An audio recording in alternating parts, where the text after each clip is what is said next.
Assalamualaikum Bu. Waalaikumsalam. Dian Fitrianawati. Mari silahkan duduk. Apa kabarnya nih Dian? Lama ya rasanya kita tidak berjumpa. Iya nih Bu, sudah lama terakhir pas di seminar kemarin Bu. Oh, yang waktu itu kamu jadi MC ya? Iya Bu. Oh, berarti sudah lama betul ya kita tidak berjumpa.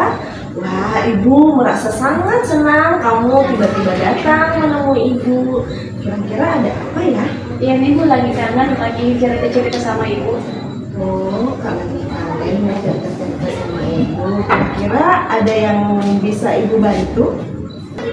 Iya Bu, sebenarnya saya sedang ada masalah. Semoga Ibu berkenan melayani saya Bu. Oh, begitu. Iya, insya Allah Ibu di sini akan membantu Dian. Karena di sini Ibu sebagai konselor memang tugasnya melayani klien yang membutuhkan konseling. Iya Bu, sepertinya saya memang sedang butuh di konseling Bu. Baik, tapi sebelumnya Ibu mau bertanya, apakah Dian ini sudah paham mengenai apa itu konseling dan seperti apa aturan yang ada di dalamnya? Sedikit paham Bu. Ya, baik. Jadi Ibu akan kembali memahamkan apa itu konseling dan tujuannya seperti apa. Jadi konseling itu adalah proses pemberian bantuan yang dilakukan oleh konselor atau seorang ahli kepada konseli atau kliennya. Di sini tujuannya dilakukan konseling adalah yaitu agar masalah yang dialami oleh klien itu bisa ditemukan solusinya atau kita carikan alternatif solusi agar masalah yang dia hadapi itu kita bisa pecahkan sama-sama.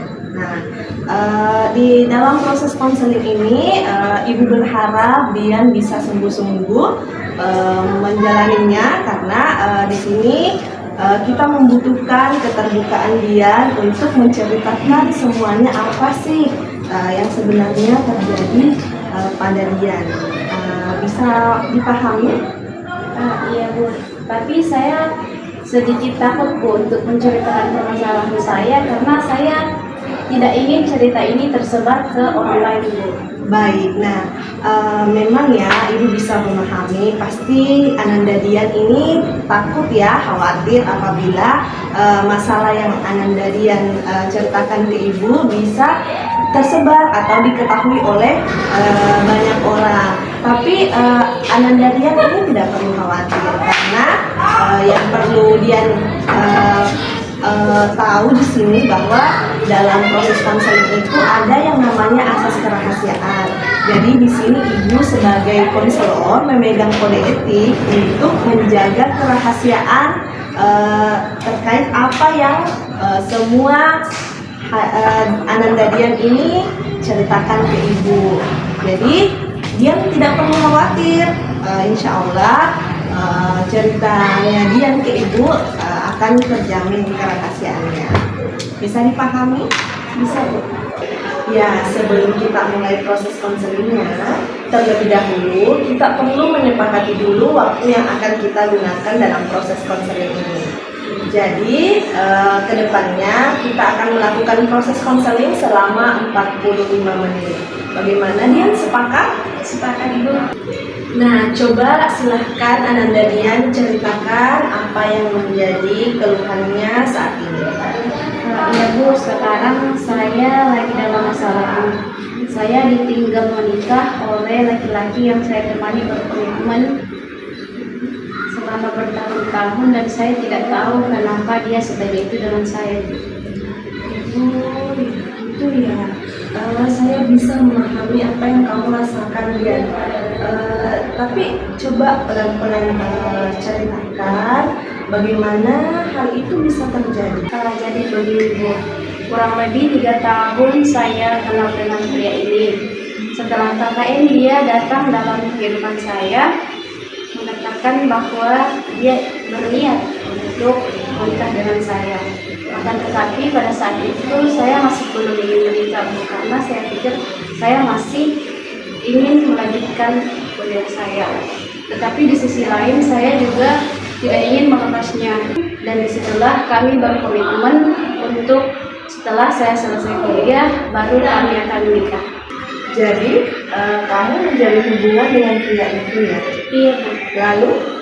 Lalu Bu, hubungan kami terjalin dengan hangat, hari-hari kami begitu manis, tetapi kami menjalaninya dengan LDR secara dia adalah senior saya yang telah menyelesaikan studinya dan kembali ke daerahnya. Nah, sampai pada saat saya KKN, kami masih saling memberi kabar, chat-chatan, DM-DM-an, dan sebagainya. Dan saya merasa pada saat itu bahwa dia adalah calon suami saya, Bu. oh ya, terus gimana kelanjutannya? Panjang sih ceritanya, karena masa-masa skripsi itu saya sudah mulai gagal fokus atau sangat tidak fokus untuk mengerjakan skripsi dikarenakan keinginannya yang ingin terus-menerus menelpon saya setiap hari. Pokoknya Bu, dia terus-menerus menghubungi saya karena dia sangat takut kehilangan saya. Dari situ saya memberikan dia pengertian bahwa mungkin kita mengurangi komunikasi kita karena saya tidak bisa fokus, dan ketika saya cepat selesai kita juga nggak akan cepat mempercepat keinginan kita untuk menikah. Tetapi Bu, di situ dia sangat marah dan terus-menerus menghubungi saya siang, pagi, dan malam. Jadi saat dia marah dan terus menghubungi kamu, bagaimana respon kamu?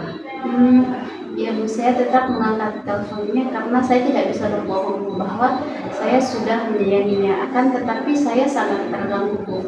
Sampai pada suatu hari revisian saya sudah cukup menumpuk dan sangat banyak, jadi saya memutuskan untuk memblokir semua kontaknya. Tetapi sebelum saya memblokirnya, saya mengatakan bahwa saya akan membuka blokir kamu ketika saya telah selesai wisuda dan sudah siap untuk dilamar. Intinya ini semua saya lakukan demi hubungan kita. Saya tetap menyayangi kamu kok, tetapi kamu juga harus paham di posisi saya sebagai mahasiswa akhir. Nah, boleh saya tahu lebih jauh tentang hal itu? Boleh. Singkat cerita, setelah 8 bulan saya telah menyelesaikan studi, dan selama 8 bulan itu juga dia terus-menerus menghubungi saya melalui teman-teman saya, kakak saya, tetapi saya tidak pernah memberi peluang. Sampai pada suatu hari dia membuat WhatsApp baru dan menghubungi saya, lalu mengatakan bahwa dia mencoba untuk menjalin hubungan dengan perempuan lain tetapi tidak bisa, dan dia maunya hanya pada saya. Dan akhirnya pada waktu wisuda pun saya membuka blokirnya. Jadi hubungan kamu kembali berlanjut. Nah, di sini Bu, saya merasa heran karena setelah saya membuka blokirnya, kami berlanjut selama 6 bulan dan bahkan makin hangat. Kami sering sekali bertemu, bercerita, dan mengkomunikasikan tentang visi misi pernikahan dan merencanakan pernikahan yang akan kami jalani nantinya. Tapi semuanya malah sia-sia Bu. Dia diam-diam menikah dengan perempuan janda yang merupakan adik kelas saya sendiri, dan saya tidak terima dengan itu. Tetapi semuanya sia-sia Bu. Dia menikah dengan perempuan janda yang merupakan adik kelas saya sendiri, dan saya tidak terima dengan itu. Jadi kamu tidak terima jika dia menikah dengan perempuan lain, dan kamu merasa perlakuan itu tidak adil. Jadi apa yang kamu rasakan atas perlakuan pria itu? Sakit sekali rasanya. Harusnya dia menikah dengan saya, bukan dengan perempuan itu. Bayangkan Bu, sudah mati-matian saya mengerjakan skripsi secepatnya demi bisa mewujudkan komitmen kami untuk menikah. Tetapi malah seperti ini ujungnya Bu. Saya rasa tidak tahu harus bagaimana, dan rasa-rasanya saya tidak bisa hidup tanpa dia. Baik, Ibu bisa memahami apa yang kamu rasakan ya. Jadi kamu ingin keluar dari masalahmu ini? Mau sekali Bu, tapi saya tidak tahu harus bagaimana. Oleh karena itu saya datang kepada Ibu karena setiap saat dia terus memenuhi pikiran saya. Baru bangun tidur saja saya sudah menangis. Mau makan ingat dia, selera makan saya sudah tidak ada Bu. Bahkan jalan pun saya melamun, bisa-bisanya dia menikah dengan orang lain. Ibu bisa paham dan Ibu apresiasi atas keinginan kamu untuk keluar dari masalah ini. Nah, di sini Ibu akan menawarkan solusi untuk pemecahan masalah kamu. Tetapi solusi ini bisa berhasil ketika Dian bersungguh-sungguh untuk mengikutinya. Nah, jadi apakah Ananda Dian ini bersedia? Bersedia. Baik, tadi Ananda Dian melontarkan kalimat harusnya saya menikah dengan dia. Iya betul Bu. Coba bisa diulang. Harusnya saya menikah dengan dia. Kamu harus menikah dengan dia atau kamu berusaha untuk bisa menikah dengan dia? Ya harusnya Bu. Kenapa harusnya? Ya karena saya sudah berkomitmen dengan dia. Baik, kamu berkomitmen, tapi yang kamu temani berkomitmen itu bukankah manusia biasa? Nah, saya kira ketika kamu berkomitmen dengan manusia biasa, yang namanya manusia biasa, bukankah berpotensi untuk melanggar komitmen yang ada? Berpotensi sih Bu, tapi kok tegas sekali ya Bu. Saya sudah mengabaikan dia selama 8 bulan, tetapi saya bisa berkomitmen selama 8 bulan itu.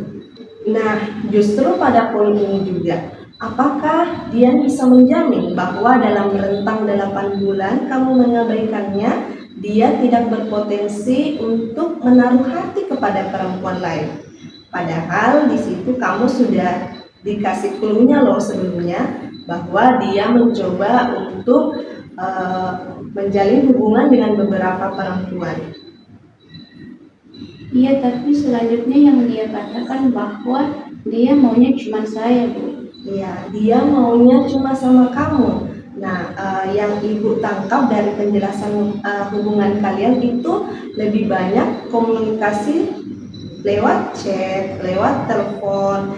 Jadi maksud Ibu di sini, apakah hubungan jarak jauh itu tidak berpotensi untuk berbicara, memberikan perhatian itu selamanya untuk benar? Artinya apakah tidak ada di sini kemungkinan untuk berbohong hanya untuk menyenangkan diri kamu? Iya sih Bu, saya juga tidak yakin. Dari penjelasan Ananda tadi, Ibu mencoba untuk mengenali apa sih titik permasalahan yang terjadi pada kamu. Jadi di sini permasalahannya bukan pada pria itu yang meninggalkan kamu, tetapi titik permasalahannya di sini adalah kesalahan berpikir kamu. Artinya kamu ada pemikiran yang salah bahwa kamu meyakini menikah dengannya adalah sebuah keharusan. Begitu sih Bu, jadi saya harus merelakannya Bu. Ya, lebih baik begitu. Karena begini Dian, coba deh kamu pikirkan. Jangankan kamu yang belum menikah, dalam membuat komitmen itu orang yang sudah menikah saja bisa cerai kan? Iya sih Bu, saya salah karena terlalu meyakini hal-hal yang tidak pasti. Ya, seperti itulah manusia. Nah, sekarang saya mau bertanya lagi nih Dian. Apakah kita ini sebagai wanita, dunianya hanya untuk memikirkan seorang pria? Apakah tidak ada yang lebih layak kita pikirkan, yang lebih penting untuk kehidupan kita? Misalnya, hubungan kita dengan keluarga kita, hubungan kita dengan Sang Pencipta, atau memikirkan masa depan karir kita. Bukankah ketika kita menyibukkan diri untuk kehidupan seputaran itu, kita akan dikelilingi oleh orang-orang yang lebih menghargai kita, seperti teman-teman kita, keluarga kita. Itu akan membuat kita semakin merasa disayangi. Ya sih Bu, saya juga menyadari bahwa selama ini saya terlalu menitik beratkan masa depan saya pada laki-laki itu dan meninggalkan hal-hal penting lainnya. Iya, bahkan kamu ini secara tidak sadar sudah mengabaikan kebahagiaan untuk diri kamu sendiri.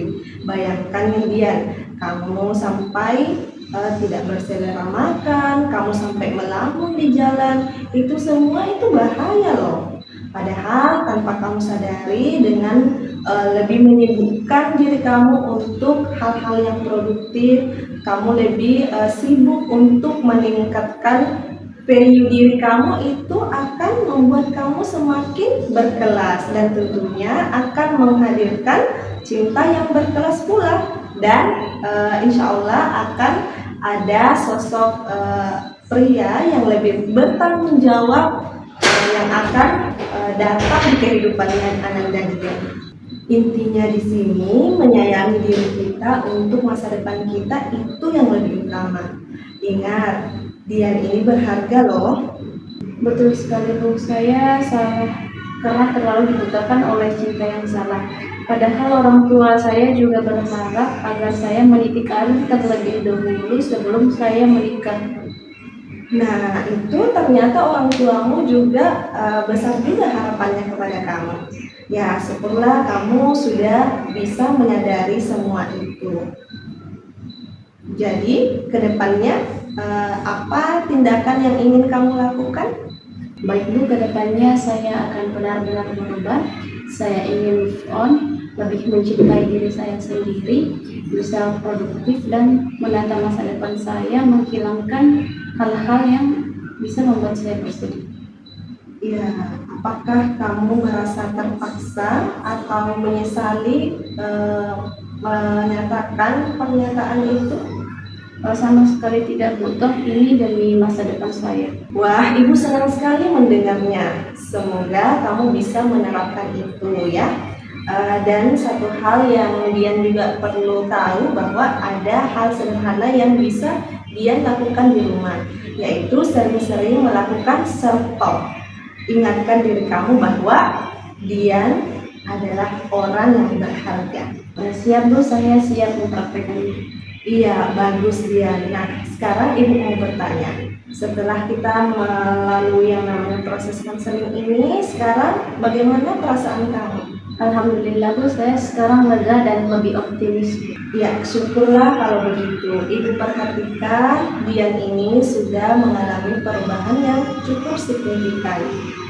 Saya rasa Ananda sudah menyadari apa yang menjadi titik permasalahan yang Ananda alami, dan Ananda sudah menemukan solusi dari permasalahan Ananda dan sudah tahu apa yang harus dilakukan ke depannya.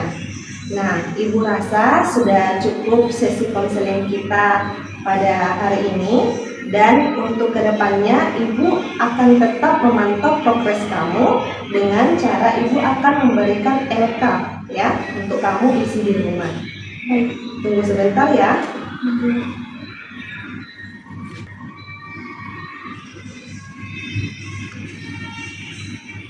Oke. Ya, ini LK yang akan Ibu berikan. Jadi Ibu berharap Ananda Dian ini bersungguh-sungguh menerapkannya di rumah. Nah, Ibu berharap kedepannya kita akan berjumpa kembali. Baik Bu, terima kasih atas bantuannya. Saya akan kembali pada pekan berikutnya. Iya, sama-sama Dian. Kalau begitu saya permisi dulu Bu. Assalamualaikum Bu. Waalaikumsalam. Hati-hati ya. Iya Bu.